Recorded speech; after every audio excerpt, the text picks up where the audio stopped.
उज्जैन के श्री महाकाल लोक की भव्यता कितनी ज्यादा है, किस तरीके की है, उसकी तस्वीर हम आपको सीधे उसी द्वार से दिखाते हैं जहां से इस कॉरिडोर की शुरुआत होती है। जी हां, हम नंदी द्वार पर मौजूद हैं। नंदी द्वार जो कि 26 फीट ऊंचा है। दोनों तरफ इस द्वार के आपको नंदी बैल दिखाई देंगे और बीचों बीच एक बड़ा शिवलिंग दिखाई देगा। ये शिवलिंग हालांकि टेम्परेरी है और इसे महाकाल के मंदिर में जो कलावा मिलता है लाल और पीले रंग का, ये उससे बना हुआ ये पूरा शिवलिंग है। और किस तरीके से इसकी भव्यता दिखाई दे रही है, जब रात में यहाँ पर लाइटिंग होगी तो कितना खूबसूरत ये दिखाई देगा, वो अपने आप में देखने वाला होगा।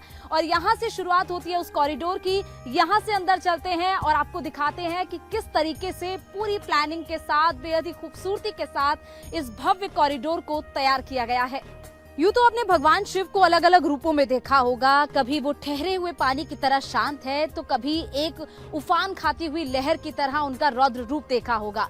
और एक यहाँ पर प्रतिमा हमें दिखाई दे रही है जो बेहद ही सौम्य स्वभाव के भोलेनाथ यहाँ पर बैठे हुए दिखाई दे रहे हैं। आदि योगी के इस पोस्चर में बैठे हुए हैं और किस तरीके से शांत है, शांत बैठे हुए हैं, कैलाश पर्वत पर बैठे हैं। और इसके अलावा उनके आसपास ये जो 4 शेर दिखाई दे रहे हैं, ये शक्ति का स्वरूप है। शक्ति यानी कि सबसे ताकतवर वो इंसान जिसके पास इस तरीके से पहरेदार हैं, जो अपने आप में ताकतवर है, लेकिन उसके बावजूद किस तरीके से एक ठहरे हुए मन के भोलेनाथ यहाँ पर दिखाई दे रहे हैं। और उनके आसपास आपको ये कमल के फूल दिखाई दे रहे हैं। दरअसल यहाँ पर पहले एक कमल कुंड हुआ करता था, उसके बाद उस कमल कुंड को अब दोबारा से उसकी रेप्लिकाज इस तरीके से फाइबर की बनाई गई है। और इसके अलावा यहाँ पर आपको आसपास जो लाइट्स दिखाई दे रही हैं, ये लाइट्स दरअसल जब दिन ढलता है तब लाइट एंड साउंड शो यहाँ पर चलता है, फाउंटेन्स यहाँ पर चलता है। लेकिन सबके मन में सवाल जरूर आ रहा होगा कि इतनी संख्या में यहाँ पर लाइटिंग जब की जाएगी तो इलेक्ट्रिसिटी का खर्चा आएगा।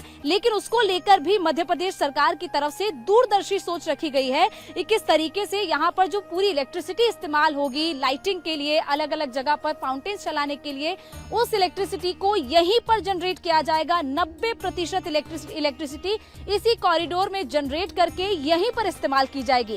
अब आगे की तरफ चलते हैं। भोलेनाथ के इस आदि योगी रूप को आपने देखा, अब यहाँ पर चलते हैं। सप्तऋषियों की ये यहाँ पर प्रतिमाएं दिखाई दे रही हैं। और दरअसल ये जो सारी प्रतिमाएं हैं, ये लगभग 18 फीट ऊंची प्रतिमाएं हैं।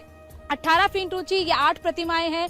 इसके अलावा 15 फीट ऊंची भी प्रतिमाएं यहाँ पर बनाई गई हैं। सप्तऋषि किस तरीके से यहाँ पर ध्यान मुद्रा में बैठे हुए हैं और बीच में यहाँ पर एक बड़ा सा स्तंभ दिखाई दे रहा है। उस बड़े से स्तंभ पे भगवान भोलेनाथ के तमाम चिन्ह दिखाई दे रहे हैं, उनके तमाम मुख दिखाई दे रहे हैं। इसके अलावा यहाँ पर उनका जो शेष नाग है उसका चिन्ह दिखाई दे रहा है, ओम का चिन्ह है और उसके ऊपर मंत्र लिखा है, ओम नागराजाय विद्महे पद्महस्ताय धीमहि तन्नो वासुकी प्रचोदयात्। तो इस तरीके से जब आप इस कॉरिडोर में एंटर करेंगे, हर जगह पर किस तरीके से खूबसूरती से तमाम प्रतिमाओं को अलग अलग जगह पर दीवारों पर, पत्थरों पर उकेरा गया है, ये अपने आप में इस पूरे कॉरिडोर को भव्य रूप देता है। शिव आदि है, शिव अनंत है, उनके जैसा कोई नहीं। और ये इसलिए कहा जाता है कि वो हर रूप धारण करते हैं। हर रूप किस तरीके से भोलेनाथ की जिंदगी का था, उनके जीवन में उन्होंने किन किन रूपों को धारण किया, वो सारी उनके जीवन की तस्वीरें आपको इस कॉरिडोर में दिखाई देंगी। कई लोग ऐसे हैं जो भोलेनाथ के बारे में शायद सब कुछ नहीं जानते, लेकिन एक बार अगर आप इस कॉरिडोर में एंटर करेंगे तो आपको उनके बारे में 0 से लेकर 100 तक सब पता चलेगा। सबसे पहले इस मूर्ति की तरफ आपका ध्यान आकर्षित करना चाहेंगे कि किस तरीके से भगवान शिव ने जब यम का संहार किया था तब उसके यहाँ पर उसका चित्रण यहाँ पर इस मूर्ति के जरिए किया गया है।